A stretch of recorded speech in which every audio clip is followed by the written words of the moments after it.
함께하며 여러분의 내일을 응원합니다. 성공예감 이대호입니다.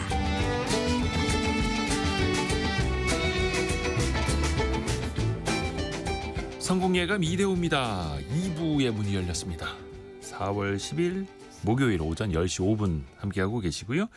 자, 2부가 시작되면서 항상 알려드리는 경제상식 퀴즈의 정답. 정답은 김이었습니다. 김. 한 글자 정답. 검은 반도체라고 불릴 정도로 우리나라 대표 K푸드. 수출이 정말 잘 되고 있는 K푸드로 자리 잡고 있는데요.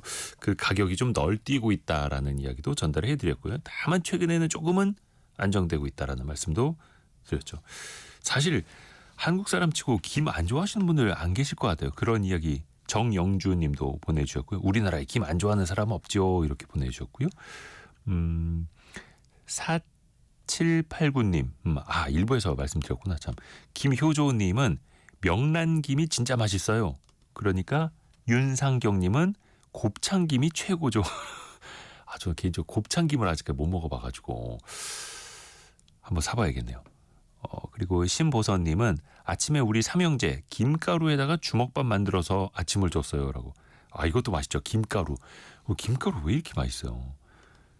0113님은 손주가 김통을 가지고 다니면서 먹고 놀아요. 그리고 문미정님은 절친이 2년 전에 기프티콘 커피를 주면서 성공예감 그때 소개해줘서 지금까지 듣고 있어요. 저도 동료 그리고 친구들한테 커피 기프티콘 보내고 추천해줬네요. 청취율 1위 갑시다. 아자아자 응원합니다. 이렇게. 아유 감사합니다. 문미정님. 6723님은 한국인 밥상에 빠질 수 없는 건 김. 제 하루에서 빠질 수 없는 건 성공예감 이대호입니다. 이대호님 제가 7순 될 때까지 계속해주세요. 저는 아직 30대입니다. 약간 최불암 선생님처럼 한국인의 밥상처럼 최불암 선생님 얼마 전에 이제 하차하시고 최수종 씨로 바뀌셨던데 근데 저도 노력해 보겠습니다. 또 여러분이 또 응원해 주시는 덕분에 또 이렇게 함께 할 수 있는 거죠. 고맙습니다. 오늘 증시 상황도 좋아가지고 좀 마음이 좀 오늘은 놓입니다. 물론 안심할 수는 없습니다만 트럼프 대통령이 중국만 빼고 다른 나라에 다 상호 관세를 90일간 유예하겠다라고 밝히면서 나스닥이 12%나 폭등을 했고요. 오늘 코스피 코스닥은 4%대 급반등하고 있습니다. 코스피는 현재 4.9% 오른 2,405, 코스닥은 4.7% 오른 673 가리키고 있고요. 무려 SK 하이닉스가 11%, 12% 이렇게 반등하고 있고요. 삼성전자도 5%, 또 LG 에너지 솔루션이 6.3%, 현대차, 기아도 각각 6%, 4%대 급반등을 하고 있고요. 셀트리온도 4%대, KB금융도 4%대, 대략 시총상위 기업들도 4, 5%대 급반등 이어가고 있습니다. 코스닥 내에서도 시총 1, 2위 알테오젠과 에코프로비엠이 6, 7% 정도씩 오르고 있고요. 클래시스는 10%. 대부분의 종목들이 오늘 빨간불 켜고 있습니다. 원달러 환율은 아까 1,446원으로 개정을 했는데 1,400도 58원대까지 오르고 있고 환율도 변동성이 굉장히 큰 하루입니다. 이게 참 트럼프 대통령 말 한마디에 따라서 전 세계 경제가 춤을 추고 있는데요. 때로는 바이킹처럼 때로는 롤러코스터처럼 나중에 트럼프 대통령은 어떤 대통령으로 역사의 기록이 될까요? 또 우리나라에서는 윤석열 전 대통령이 파면되는 참 역사적으로 안 좋은 일이 또 반복이 됐고요. 정말 대혼란의 시대가 미국에서나 한국에서나 거듭되고 있는데요. 또 우리가 이럴 때 느낍니다. 리더의 중요성. 조선시대에는 어땠을까요? 조선시대에 존경받았던 왕들, 반대로 민심을 등돌리게 했던 왕들을 만나보시죠. 역사 커뮤니케이터 이한 작가와 함께합니다. 안녕하세요. 안녕하세요. 신간이 나왔는데 예. 독재 군주의 최후라는 제목이네요. 예. 역사 속에서 많이 또 어떻게 보면 이제 반면교사로 삼자라는 이야기죠. 그렇죠. 오답 노트라고 할 수 있습니다. 오답 노트. 이렇게 하면 반드시 나쁜 왕이 된다. 나쁜 지도자가 된다라는. 최소한 그 나쁜 지도자에게서는 배우지 말고 반면교사 삼자라는 독재 군주의 최후라는 책이 나왔다라는 소식. 근데 사실 조선시대에는 한번 임금이 되면 죽을 때까지 임금이었잖아요. 예. 지금은 대통령이나 이런 총리라는 게 임기가 정해져 있지만 조선시대 때나 아니면 그 전에 역사시대 때는 한 번 왕은 죽을 때까지 종신 임기였습니다. 예. 그런데 이제 그래서 쫓겨난 왕은 굉장히 적은 편입니다. 그 사실 반정이나 강제퇴위 같은 것은 그 사회에 대단히 충격을 주기 때문에 웬만하면 안 하는 게 맞고요. 그래서 조선왕조에서 사실 좋은 왕들보다는 나쁜 왕들이 많은 편이었지만 대부분 그냥 죽을 때까지 왕이 되었습니다. 쫓아내면 뒷정리가 되기 힘들거든요. 그러니까 굉장히 손실이 크는데 그러니까 어떻게 보면 반정이 일어날 정도로 곧 쫓겨날 정도로 나쁜 짓을 하는 왕은 네. 사실 굉장한 위협을 쌓은 겁니다. 위협이야 그것도. 아무나 할 수 없는 일이니까요. 역사에 엄청난 또 기록이 되고요. 그렇죠. 그러니까 이렇게 피해가 있음에도 불구하고 왕을 쫓아낸 건 도저히 못 살겠다는 이유이기 때문에 그렇죠. 그런 이유에서 반정도 일어나는 거죠. 강장 그 대표적인 거는 이제 또 뭐 연산군, 광해군 또 이야기도 뒷부분에 또 해보겠습니다만 역사적으로 우리나라 국민들이 좀 그랬던 것 같습니다. 그 현대 들어서도 탄핵이 2번 예. 대통령 탄핵이 실현이 됐었고 우리 서민들 국민들이 딱 진짜 목소리 낼 때 확실하게 내는 것 같아요. 저는 그 한국의 역사에서 정말 마음에 드는 게 신하들과 백성들의 죽여보던가라는 그런 근성 넘치는 그 태도입니다. 조선시대 임금과 신하들 사이에서요. 예.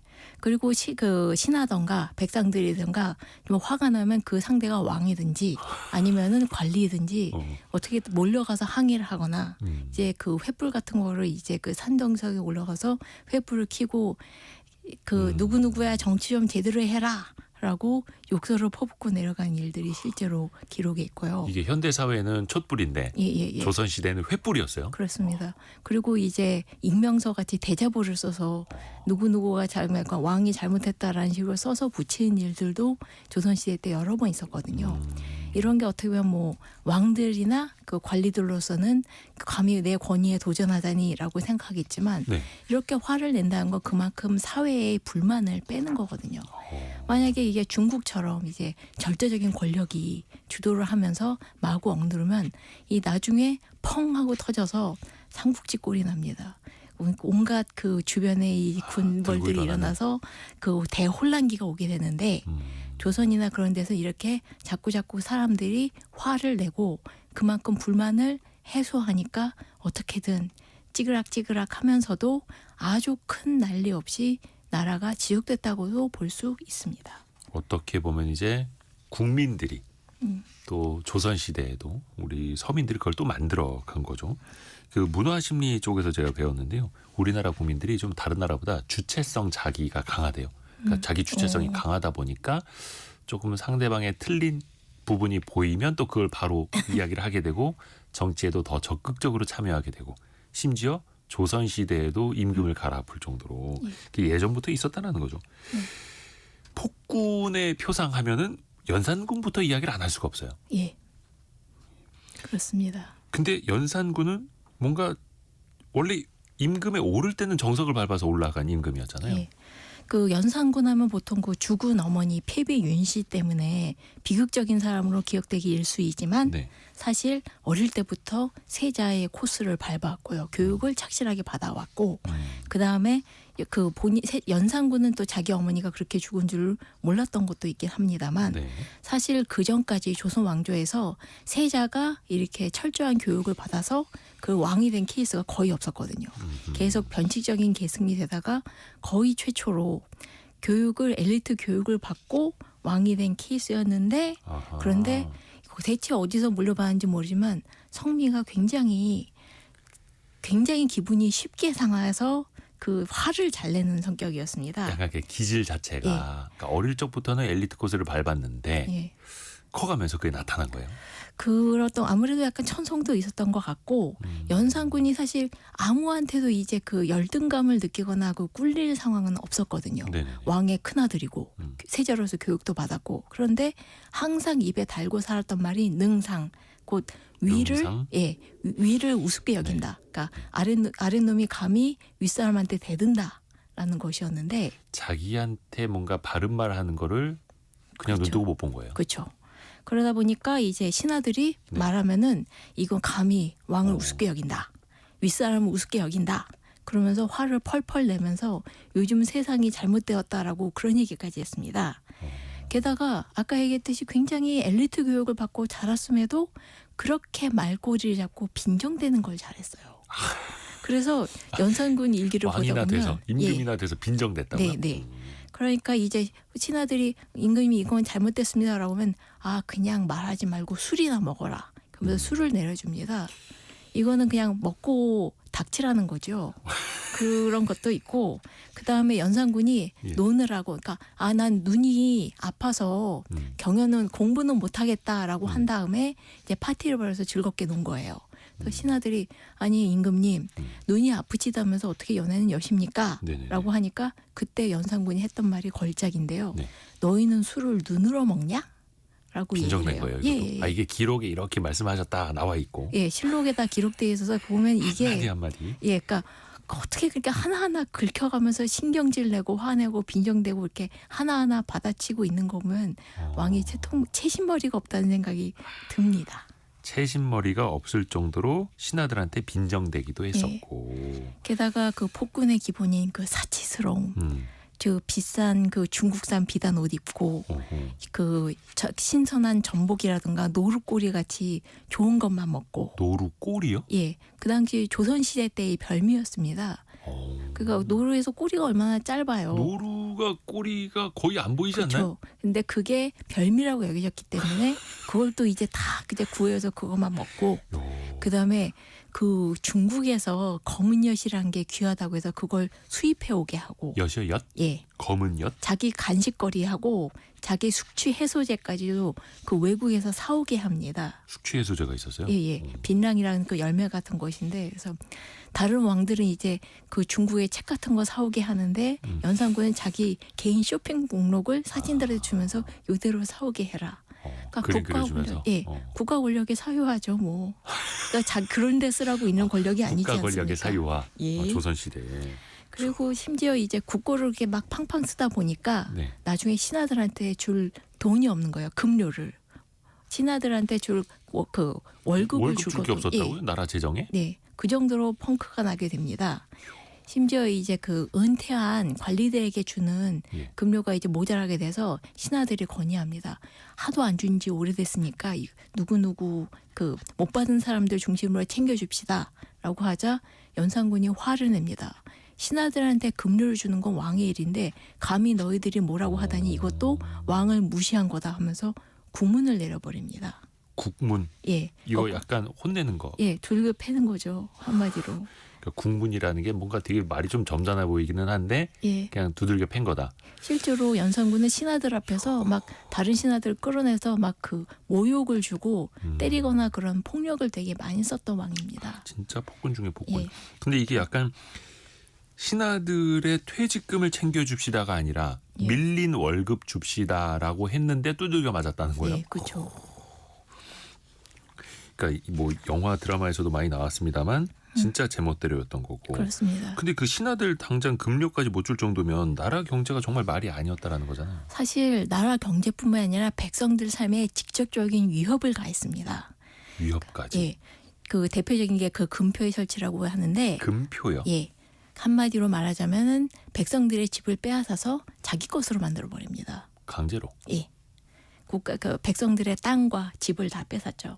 워낙 그 경국대전이라고 해서 조선의 법률에 따르면 네. 왕성의 백자 내에는 개인의 집이 있어서는 안 됩니다. 근데 실제로 안 됐죠. 경복궁이나 창덕궁이나 전부 그 도심 한가운데 있었으니까요. 그런데 연산군 9년에 백성들의 집이 감히 왕성 위에 세워져서 왕성을 내려보는 것이 마음에 안 든다라는 이유로 그 백성들의 집을 전부 다 두들겨 부수게 합니다. 약간 그 고지대에 있는 집들이 예. 왜냐하면 경복궁이나 그런 데 보면 약간 그 산비탈 그런데 예. 집들을 이제 그런 집들을 그 세우잖아요. 옆에도 있죠. 지금도. 예. 근데 그런 것들이 감히 왕을 내려다 보니까 이거는 왕을 무시하는 처사다 라면서 거기 백성들을 다 쫓아내고 집을 다 부수게 한 거예요. 지금으로 따지면 이제 경복궁 뭐 서쪽이나 북쪽에 있는 이제 산등성에 있는 예. 집들이 예. 경복궁을 내려다 보니까 이거 능상 아니야? 이렇게 예. 하면서 예. 이야 대단해요. 강제로 집을 빼앗아 버렸다. 그렇습니다. 근데 그냥 집 뿐만 아니라 밭도 있고 게다가 조상님들의 무덤도 있는 곳이었는데 갑자기 다 몰아낸 거예요. 그러니까 신하들이 당연히 말리니까 이거는 백성들이 법을 어긴 거다. 나는 합법이다. 라고 주장하는데 근데 여기에서 멈춘 게 아니라 점점 더 이 백성들을 쫓아내는 구역을 더 늘려갑니다. 연산군 10년에는 화전동, 연천동, 행주를 비롯해서 지금 고양시의 한 30% 정도를 전부 그 금표로 만들어서 백성들을 다 쫓아내 버렸고요. 불과 열흘 뒤에는 고양시 전부랑 그다음에 광주, 파주, 포천 일대를 해가지고 이게 한 동서남북 700리 정도인데 지금 거의 경기도의 절반을 왕의 땅으로 만들어 버린 것입니다. 아니 이게 그 궁 근처 얘기가 아니라 예, 한양의 얘기가 아니라 지금의 경기도. 포천, 파주, 광주까지요? 예, 거기 사람이 못 살게, 예. 백성이 못 살게. 심지어 그 와, 안에 크네요. 있었던 그 군사 시설도 옮겨버리게 하고 이 금표 안에 당시 성균관이나 동학 같은 그 학교 시설들이 있었거든요. 전부 폐교해 버립니다. 그러니까 한양이 아니라 거의 경기도 절반의 사람들 다 나가버리게. 예, 이거 엄청난 일이었네요. 그렇죠. 그래서 신하들이 당연히 말립니다. 게다가 이 명령을 처음 내렸을 때가 겨울인 11월이었거든요. 그러니까 이 쫓아내는 백성들이 어떻게 살아요? 신하들이 막 반대를 하니까 그러니까 얘기했듯이 계속 연산군은 나는 합법이다. 라고 하고 그리고 이제 오히려 너희들이 이렇게 반대하니까 백성들이 마음에 안 들어하겠지 않냐 라는 식으로 우깁니다. 그게 무슨 논리예요? 그냥 자기 마음대로 해요. 게다가 금표를 설정한 지역에서는 그 백운산이거든요. 그 저쪽 그 춘천 그쪽에 있는데 송이버섯이 많이 난다고 해서 네. 거기를 또 금표를 정합니다. 자기만 먹겠다는 거죠. 진짜 이렇게 째째한 와, 임금이었습니다. 황당하다 못해서 지금 웃음이 날 정도인데 예, 그러니까 지금으로 따지면 거의 경기도 절반에 있는 도민들, 시민들을 다 쫓아내고. 밖으로 내쫓은 건데 네, 그 많은 사람 물론 이제 인구는 예전에 뭐 그거보다 많지는 않았습니다만 그 엄동설안에 예. 삶의 터전을 다 잃어버리는 거 아니에요? 그럼 그 그렇습니다. 백성들은 어디 가서 살아요? 그 당연히 이 사람들이 제대로 살 데가 있었을 리가 없고요. 네. 그 다음에 밭이라든가 그런 게 다 있다 보니까 생활터전이 있다 보니까 몰래 금표로 넘어가는데 문제 이러다 잡히면 다 사형입니다. 자기 집을 빼앗겨서 예, 몰래 자기 집 들어가서 살다가 걸리면 사형이에요? 네. 이게 실제로 그렇게 사형을 내는 사람이 그렇습니다. 있어요? 연산군이면 합니다. 그 연산군이 실제로 병사들을 이끌고 거의 토끼몰이 하듯이 해서 금표를 넘어온 백성들 한 40명을 잡았는데 전부 다 처형해버렸던 게 유명한 게 왜냐하면 그때 금표를 넘어간 사람들 중에서 13살, 14살, 15살의 어린애들도 있었거든요. 조선시대 때는 16살 이하면 어린입니다. 16살 때서부터 성인이니까. 그러니까 와, 그러면 그 아이들까지도 이게 예. 어디 뭐 휴전선 넘어간 것도 아니고 예, 금표 넘어섰다. 그러니까 왕이 빼앗은 땅 안으로 들어왔다. 예. 원래 백성들의 집이었는데도. 그렇습니다. 그러니까 그 신하들이 얘기합니다. 아무리 그래도 얘네들은 어린애들이다. 용서해 주자라고 하니까 연산군이 했던 말이 그거는 용서할 수 없으니까 얘네들 나이가 16살이 될 때까지 기다렸다가 죽여라. 라고 했습니다. 우와. 그때 한 말이 이겁니다. 법에는 귀하고 천하고 어리고 나이 많음이 없어 범한 것이 있으면 한결같이 벌하고 용서하지 않는 것이다. 이렇게 얘기를 했습니다. 뭐 대단한 법치를 했네요. 그렇습니다. 야, 이거 뭐 그러니까 폭군인 거예요, 연산군이. 12살 아이가 자기 집에 들어가서 살려고 하다가 걸렸는데 16살 될 때까지 4년을 기다렸다가 죽여라. 그렇죠.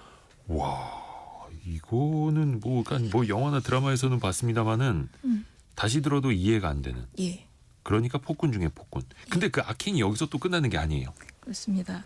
그 굉장히 유명하지만 그러니까 언론 탄압까지 하는데 대표적인 것이 바로 한글 사용을 금지한 겁니다. 한글을 쓰는 것도 배우는 것도 금지한다라고 했지만 잘 안 됩니다. 왜냐하면 사람들이 한글을 너무 잘 썼기 때문이죠. 이미 배워놓은 한글을 예, 이게 이제 일제 시대가 아니라 그렇죠. 연산군이 예. 연산군이 한글을 왜 못 쓰게 하는 거예요? 왜냐하면 그 한글을 써서 왕의 자기 잘못된 걸 이야기하거나 적어서 기록으로 남기니까요. 아니 그러라고 세종대왕이 한글을 만든 거잖아요. 그런데 연산군은 얘기합니다. 이렇게 얘기합니다. 왕은 오로지 역사만을 두려워할 뿐이다. 와. 그러니까 사관은 임금의 일을 쓰지 못하게 하니까 아예 역사가 없는 게 낫다. 그러니까 임금이 하는 일은 역사에 구애되지 않는다. 라고 식으로 완전히 언론을 탄압한 것이죠. 나의 나쁜 일을 쓰지 그 나중에 마라. 조선왕조 실록이 된 거 사관들이 다 하나하나 기록을 했던 거잖아요. 그렇죠. 그것도 그럼 기록 못하게 예. 했었을까요? 아예 못하게 한 것입니다. 실제로 사관이 썼던 기록을 자기 마음대로 들여다보고 그걸로 처형한 게 바로 사화였고요.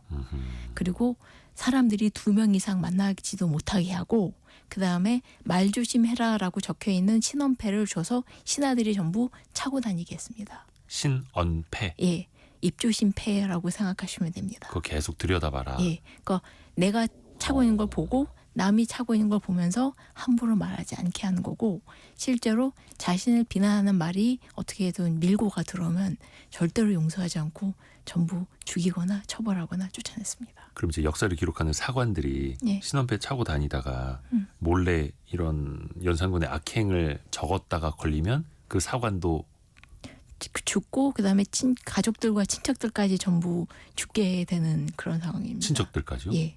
실제로 연산군에게 바른 말했다가 예. 굉장히 많은 사람들이 피해를 봤는데 대표적인 예로 과거 환관 중에 김처선이라는 사람이 있었거든요. 네네네. 그 사람은 연산군이 자기가 직접 죽인 다음에 그 사람의 양자도 죽이고 친척들도 전부 죽이고 그 다음에 그 사람의 이름에 가운데 이름이 처자가 있거든요. 장소 처자. 예. 그 처자라는 한자를 아예 못 쓰게 했습니다. 그래서 김처선과 아무 상관이 없지만 그 사람 이름인 처자를 글에 썼다는 이유만으로 또 다른 사람들을 처벌했습니다. 그게 그러니까 폭군이죠. 정말 제멋대로이고 그 사람 예측할 수 없고. 이름하고 같은 글자를 누가 썼다 그래서 그 사람을 또 죽여요? 이거 뭐 그냥 막 간 거네요. 예, 그 그렇습니다. 간신배마저도 죽이고 그 뭐 가족까지 죽인 케이스도 있었다면서요. 예. 사실 간신배들에도 그 연산군은 믿지 않고 조금만 자기 심기를 거스르면 바로 처벌하거나 혼을 냈습니다. 그 유명한 간신배인 임사홍도 그 사람의 둘째 아들이 연산군을 비꼬는 시를 적었다가 정말 처참하 죽었고요. 마찬가지로 유명한 유자광도 그 연회를 벌이는데 상이 너무 많은 걸 차려서 무거우니까 2개로 나눠서 들게 해주자. 네네네. 그런데 그 얘기를 듣자 연산군은 왕을 사랑하는 마음이 있으면 능히 혼자서 들 수 있다라고 하면서 역시 연산군을 그 유자광을 국문을 시킵니다. 그러니까 정말 말도 안 되는 이유로 조금만 어떻게 변할 수 없는 그 왕의 심기에 조금만 거스르면 바로 어제까지의 간신도 당장 그 처벌을 받는 거예요. 아니 그 잔치상이 너무 무거우니까 이거 좀 나눠서 들게 하시죠라고 한마디 했다가 예, 두들겨 맞고 예, 또 죽지 이제 않은 게 다행이네요. 그렇죠. 그러니까 이렇게 되니까 그 심지어 그 당시 천민이었던 의녀들조차도 왕이 사람 죽이기를 팔이 대가리 자르듯 한다라는 식의 이야기가 기록에 남아 있습니다. 아, 기록에 그렇게 예, 쓴 거예요. 예. 근데 결과적으로 이제 그 사관들한테도 이런 걸 역사에 못 남기게끔 했지만 예. 어찌 됐든 간에 이게 기록으로 다 남은 왜냐하면 쫓겨났으니까요. 마지막에는. 심지어 연산군 12년 때는 종로거리에 네네. 왕을 누군가가 이제 임명서를 그 대잡으로 붙입니다. 왕을 시하는 일이 역사책에도 있으니 가엾은 선비와 백성들이여 나의 의병을 따르라라는 그 경문을 써서 붙였는데 이건 끝내 누가 썼는지 알 수 없었습니다. 그러니까 이게 딱 그거네. 그냥 대자보로 예, 연산군을 죽이러 가자라고 예. 누가 사람 그렇죠. 모읍시다라고 했던 예, 거예요. 그렇죠. 아 근데 잡히지는 않았고. 예, 그래서 이렇게 천민에서부터 심지어 연산군의 그에게 들러붙었던 간신들마저도 이제 더 이상 얘는 안 되겠다. 우리가 죽겠다 이대로는 라고 해서 등을 돌린 결과가 중종반정입니다. 그 중종 반정에는 그러면 거의 많은 사람들이 찬성을 했겠네요. 할 수밖에 그렇죠. 없었겠네요. 그 실제로 연산군에게 그동안 계속 아부하며 들러붙었던 사람들 다수가 참여했습니다. 왜냐하면 자기들도 언제 죽을지 알 수 없는 상황이니까요. 그러니까 연산군 옆에 딱 들러붙어 있었던 간신배들도 마지막에는 예, 등을 돌릴 수밖에 없었던. 그렇죠. 왜냐하면 예측할 수가 없으니까요. 마지막에 불안정하고. 연산군을 막 지키려고 했던 사람은 없습니까? 그 왜 이상한 사람 옆엔 또 이상한 사람이 있잖아. 그 처가 쪽 이제 사람이라든가 나중에 그 쫓겨나는 그 중종의 첫 번째 비였던 단경황후의 그 친정 가족들 같은 경우에는 그 연산군과 같이 처형당한 사람들도 있기는 했습니다만, 어찌됐든 이제 폐위 당하면 다 이제 예, 그 가족이 그렇게 되니까. 예, 그렇긴 하더라도 정말 지금까지 봤던 데처럼 도저히 제멋대로고 예측도 할 수 없고, 그 다음에 그 굉장히 자기 멋대로인 사람이었기 때문에 이런 경우 이제 사회가 총의를 모은 거죠. 도저히 쟤를 더 이상 왕으로 둘 수가 없다. 그런 사회적인 합의가 일어났다고 보는 게 맞겠습니다.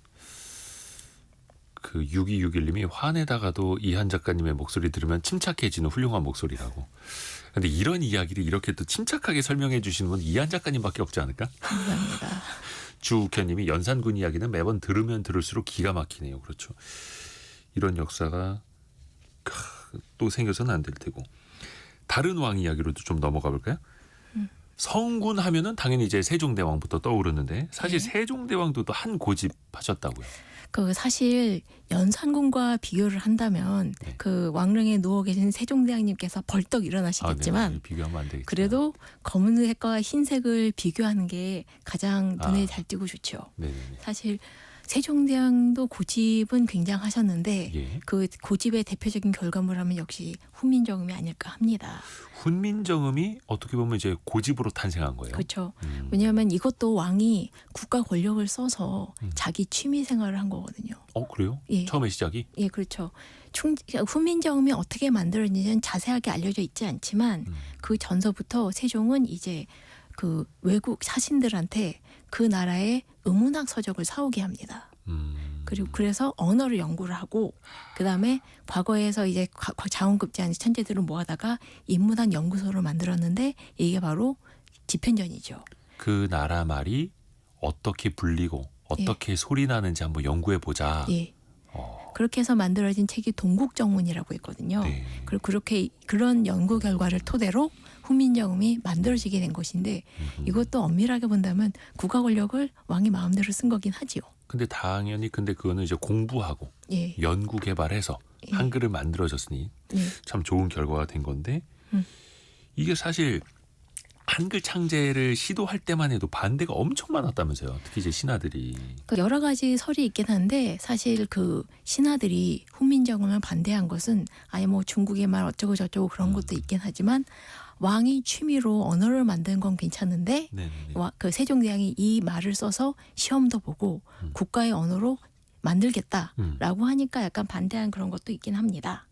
그런데 그래서 그 유명한 그 최만리라던가 네. 그런 사람들이 반대를 하는데 반대한 것도 그냥 싫어요가 아니라 사실 최만리도 나름의 자신의 근거를 써서 논문 써서 냅니다. 최만리. 예. 당시 집현전 부제학이었습니다. 네. 그러니까 거기 세종도 거기에 대한 그 반박을 합니다. 너희들이 의문을 아냐?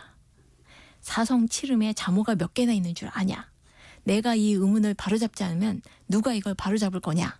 라고 하면서 각각 그 반대했던 신하들에게 그 마찬가지로 그 반박하는 답을 내립니다. 하나하나 이제 논리로 그걸 예. 혁파한 거예요. 예, 그렇습니다.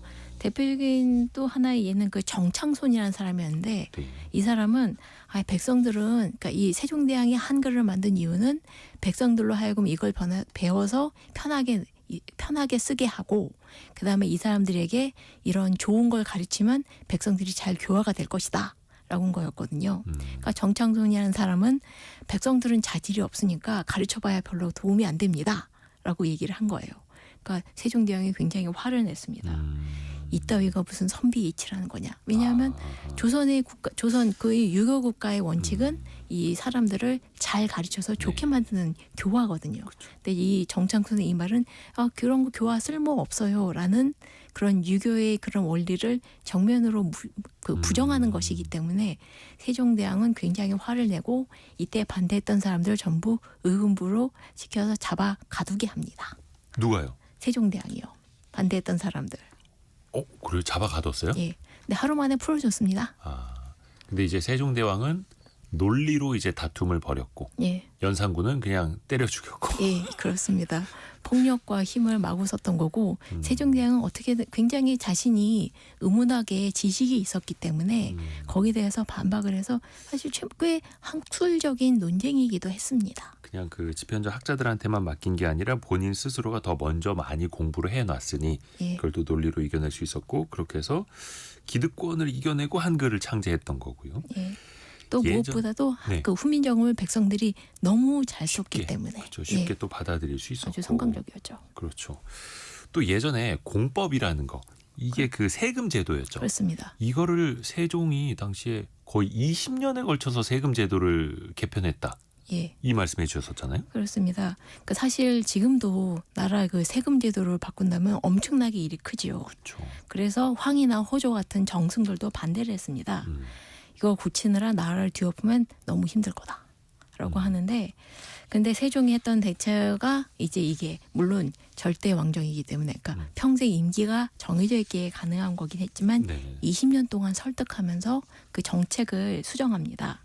그러니까 이를테면 A가 문제입니다. 라고 하면 몇 달이나 몇 년 뒤에 자 A를 이렇게 고쳐봤다. 어떠냐 하면서 그 사람한테 내미는 거예요. 몇 달이나 몇 년 뒤에 예. 그래서 이번엔 또 이제 이건 괜찮으면은 이제 여전히 B가 문제입니다. 그러면 이 다음에 또 B를 고쳐와서 그 다음에 또 내밉니다. 그러니까 이거는 신하들도 공부를 하고 대처하지 않으면 왕 앞에서 그냥 깨지는 거예요. 우리가 공부하지 않으면 예, 세종 대왕님에게 혼난다. 그렇죠. 임금님이 그러니까 왜냐하면 혼난다. 세종대왕이 이게 어떻게 돌아간지 다 대개를 알고 거기에다 이런저런 근거를 해서 그 반박을 하니까 그 세종대왕의 신하들도 어떤 면에서는 되게 고달팠죠. 공부를 하지 않으면은 살아날 수 없는 환경이었습니다. 그러니까 사실은 신하들도 더 노력할 수밖에 없었고 예. 더 똑똑한 신하들만 그 주변에 남을 수밖에 없었던 예. 거고요. 그리고 공법제도 같은 경우에는 저번에 얘기 드렸듯이 몇 개 도에서 시험 실시도 해보고 백성들에게 설문조사도 해보고 그리고- 조선 시대의 설문조사. 예. 어. 그러다 보니까 이제 특히 이제 늙은 신하들에게 계속 이걸 설득하다 보니까 황희정성 같은 경우에는 설득을 당했고요. 허조 같은 경우에는 설득은 안 됐지만 이분이 노환으로 돌아가십니다. 그 정도로 오랜 시간 예, 이 세법 제도 예. 바꾸는데 공을 들였다라는 그렇습니다.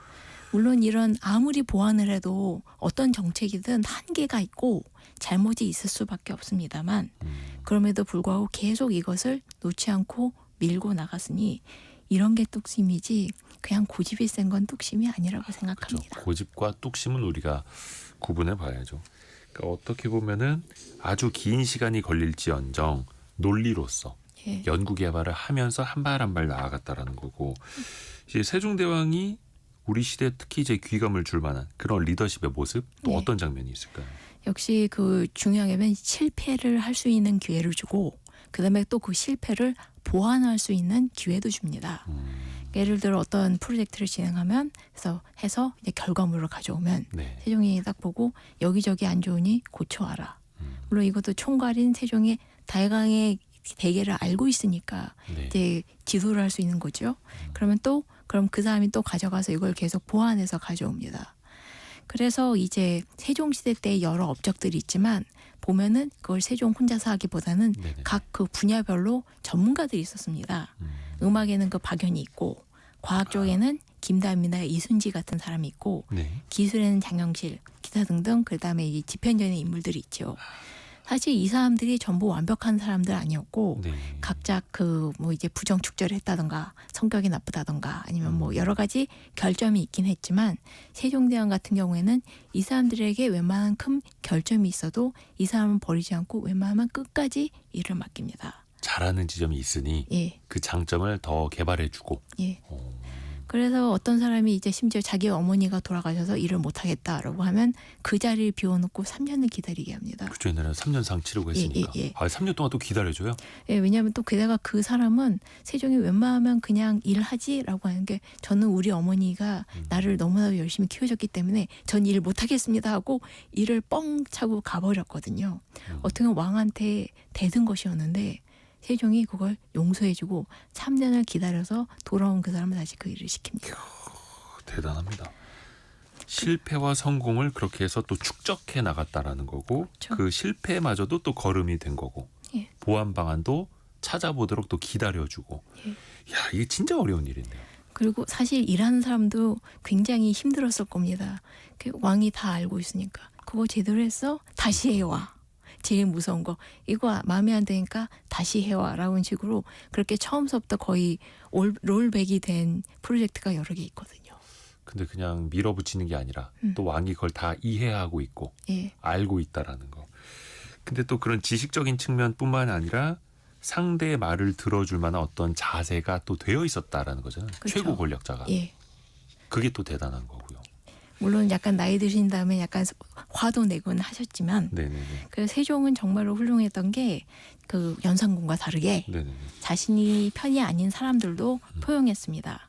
사실 지위가 올라가게 되면 주변에는 듣기 좋은 말만 하는 사람들이 주변에 몰리기 마련입니다. 네네네. 그러니까 쓴소리 해준 사람은 없고 있으면 다행이고 설령 있다 하더라도 들을 귀가 있어야겠죠. 연산군 같은 경우에는 자기 마음에 들지 않는 사람은 다 숙청했거든요.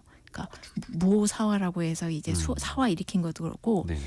자기가 준 술을 엎어서 그 술이 자기 옷에 튀었다라는 이유만으로 사람을 죽이고 그 사람 가족들도 다 죽이고 심지어 손자들까지 다 죽이고 그런 일까지 있었습니다. 자기 옷에 술이 튀었다고. 예.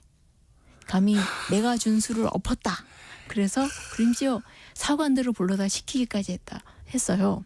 이 사람이 내가 준 술을 엎어서 그 술방울이 내 옷에 왕의 옷에 튀었다라는 것까지 적어라라고 했을 정도로 굉장히 쪼잔한 성격이었습니다. 그래서 나는 저 신하를 죽일 만한 명분이 있는 거다라고 적었다라는. 뭐 그런 셈인데. 그러니까 연산군이었고. 그렇죠.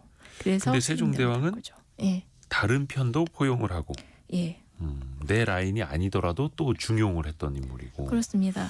세종대왕 하면 가장 유명한 정승하면 역시 황희가 황희정승. 있겠는데 네.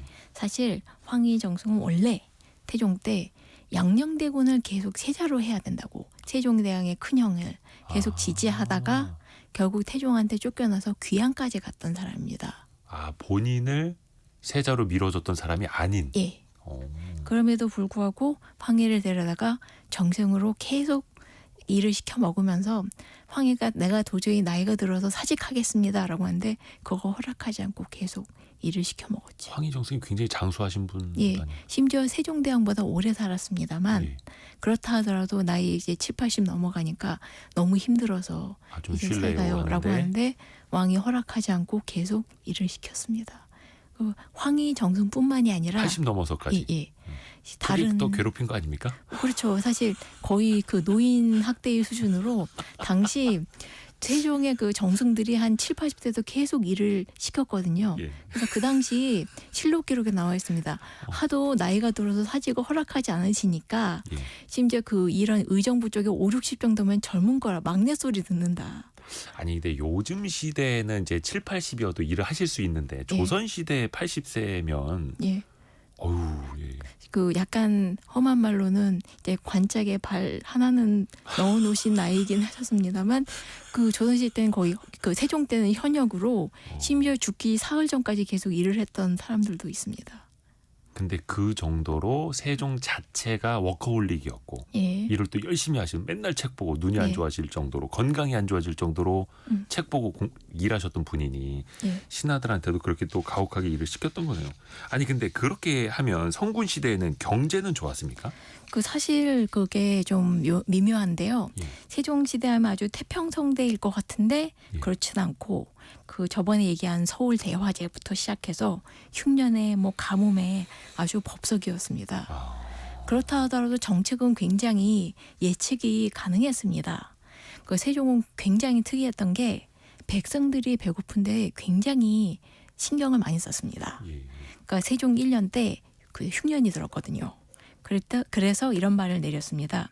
부덕한 나는 많은 백성들이 굶어 죽는 모습들을 다 알 수가 없으니 그래서 관리들에게 얘기합니다.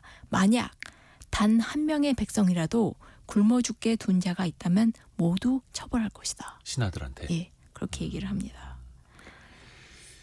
또 요게 예. 그 중요한 거 하나가 예. 지금 우리나라 보면 이제 정치적으로 좀 갈등이 너무 심하지 않습니까? 예, 조선 시대에는 이런 갈등이 극심했을 때 예. 어떻게 좀 이렇게 조화 혹은 수습을 가져왔을까요?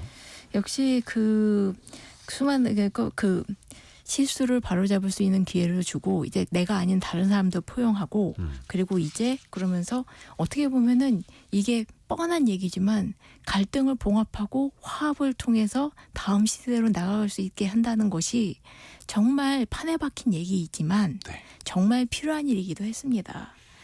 그래서 사실 여러 왕들이 이런 갈등, 사실 세종 때나 그런 때는 이런 갈등이 적은 편이었지만 정말 갈등이 극심했을 때 왕이 된 케이스로는 역시 효종이 있겠습니다. 효종. 예, 네. 그 소현세자가 그 약간 갑자기 죽고 그 다음에 그 소현세자의 부인이었던 미해빈 강씨가 그 처형당하고 그 다음에 조카들도 약간 그 병 때문이라고 하지만 의문을 남긴 채 죽은 뒤 네. 그 다음에 왕이 되었습니다. 그러니까 이 사실 이렇게 워낙 그 적장자 계승이니까 원래는 소현세자의 아들이 다음 왕이 됐어야 되는데 그 왕의 그 세자의 동생이었던 효종이 왕이 됐으니까 네. 비정상적인 계승이었고요. 그 다음에 당시 조선 왕의 체면이 되게 말이 아니었던 게 청나라에게 항복한 직후였습니다. 그러니까 감히 왕인데 감히라기보다는 왕이 오랑캐에게 무릎을 꿇었다. 항복했다. 그것 때문에 조선시대 사람들이 전부 약간 등을 돌린 것도 있거든요. 이런 왕은 섬길 수 없다. 게다가 인주가 말년에 정말 나라 정치를 제멋대로 했기 때문에 나라가 굉장히 혼란스럽고 왕으로서의 권위도 없고 그런 상황이었거든요. 근데 그때 효종은 어떻게 했던 거예요? 우선 그 적폐를 청산은 좀 하긴 했습니다. 네. 이를테면 이제 인조의 후궁이었고 당시 굉장한 횡포를 부렸던 조귀인 그 후궁이었습니다. 그 사람과 그다음 그 조귀인의 그 딸과 결혼한 당시 그 정승이었던 김자점을 그 역적으로 처형을 합니다. 근데 사실 이래도 될 만큼 그 사람들이 당대에 큰 원한을 샀던 사람이긴 합니다. 네. 근데 그러면서도 조귀인의 자식들 주고 자신의 이복 동생들은 처벌하지 않고 끝내 용서합니다. 사실 복수를 하고 싶은 마음은 누구에게나 있겠지만 특히 그게 그 임기가 정해져 있지 않은 강한 권력을 가진 왕이라면 그랬겠지만 네. 그런 마음을 꾹 누르고 아하. 칼을 휘두르되 적당한 순간에서 멈추고 대인 명분을 잡고 다음 시대를 여는 것을 주도했다는 것이 있겠죠. 그걸 또 그 권력을 또 제어할 줄 아는 것도 하나의 능력이고 또 힘이었다라는 효종의 이야기까지도 이한 작가의 그 신간 독재군주의 최후에도 이런 내용이 아마 있을 겁니다. 이한 작가였습니다. 고맙습니다. 감사합니다. 감사합니다. 라디오 정보센터 다녀옵니다. 더불어민주당 이재명 전 대표가 오늘 다큐멘터리 형식의 영상 공개를 통해 대선 출마를 공식 선언했습니다. 대통령 경호처 직원들이 김성훈 경호처 차장과 이광우 경호본부장의 사퇴를 요구하는 연판장을 돌리고 있는 것으로 전해졌습니다. 연판장에는 이들 두 사람이 경호처를 사조직화한다는 비판 등이 포함됐습니다. 윤석열 전 대통령 파면으로 대통령 기록물 이관 작업이 진행 중인 상황에서 이를 총괄하는 5년 임기의 대통령 기록관장에 대해 재임 약 1년 5개월 만에 교체가 추진되고 있어 논란이 일고 있습니다.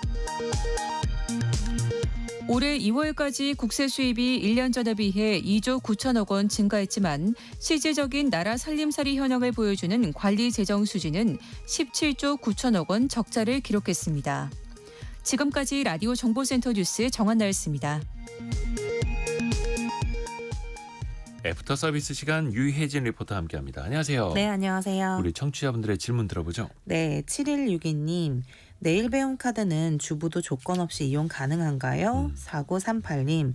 공무원은 내일 배움 카드 신청 못하나요? 왜 그런가요? 하고 문자 하셨습니다. 국민 내일 배움 카드 줄여서 네. 내배카라고도 한다고 하죠. 훈련비 그러니까 직업교육비의 한 45에서 100%까지 최대 500만 원까지 지원을 받을 수 있는 거고요. 네. 기본적으로 국민 누구나 신청하실 수 있습니다. 다만 졸업할 때까지 2년 넘게 남은 대학생이나 공무원 연금, 사학연금을 받고 계시는 분들이나 75세 이상 되시는 고령자나 대기업 고소득 재직자는 제외가 됩니다. 공무원도 제외가 되고요. 왜냐하면 이거는 이제 취업이나 이직을 지원해 드리는 건데 네. 나라에서 녹봉을 받는 공무원이 저 이직할래요. 이거를 나라 돈으로 지원한다. 좀 앞뒤가 안 맞지 않습니까? 네네. 그리고 너무 고령이시거나 졸업까지 너무 많이 남은 학생들은 여기에서 어쩔 수 없이 또 제외될 수밖에 없다라는 것도 이해를 해주시면 좋겠습니다. 조금 전에 코스닥도 매수 사이드카가 발동이 됐네요. 코스피에서도 매수 사이드카가 발동이 됐었고 코스닥에서도 오늘 또 이제 많이 또 급등하다 보니까 이것도 하나 또 속보로 알려드리겠습니다. 다른 질문은요? 네, 박안나님, 내일 배움 카드로 보육교사 2급 자격증도 취득할 수 있나요? 라는 질문 주셨는데요. 고용이사라는 홈페이지가 있습니다. 네. 워크이사.go.kr인데요. 여기에 들어가시면 내일 배움 카드로 교육을 받을 수 있는 훈련 과정이나 자격증을 검색해 볼 수가 있습니다. 어제 기준으로 제가 검색을 해봤는데요. 네. 보육교사 2급 자격증은 교육하는 기관이 없는 것으로 확인이 됩니다. 다른 질문은요? 네, 3253님, 국민취업지원제도는 몇 세까지 신청할 수 있나요? 방법은 어떻게 되나요? 하셨습니다. 국민취업지원제도는 만 15세에서 만 69세까지 그 소득 등 요건에 맞춰서 심사를 통해서 신청하실 수 있고요. 고용 플러스 센터에서 오프라인으로 신청하실 수도 있고 아니면 고용24라는 홈페이지에서도 온라인으로 신청하실 수 있습니다. 참고로 국민취업지원제도는 구직 촉진수당 같은 것들이 나오거든요. 월 한 50만 원, 6개월까지도 가능하고요. 다만 이거는 뭐 중위소득의 60% 이하라든지 재산 4억 원 이하라든지 이런 조건은 좀 있다라는 것도 알아두시면 좋을 것 같습니다. 유혜진 리포터 고맙습니다. 감사합니다. 감사합니다. 오늘 증시가 급 반등하고 있죠. 밤사이에 나스닥이 12%나 폭등한 트럼프 대통령이 상호 관세를 90일간 유예하겠다라는 소식이 전해졌고 오늘 코스피 코스닥은 현재 각 5% 또 4.8% 반등하는 흐름들 나타내고 있다는 것도 알려드립니다. 내일 아침 9시 5분에 또 다시 찾아뵙겠습니다. 성공예감은 오늘도 여러분을 응원합니다.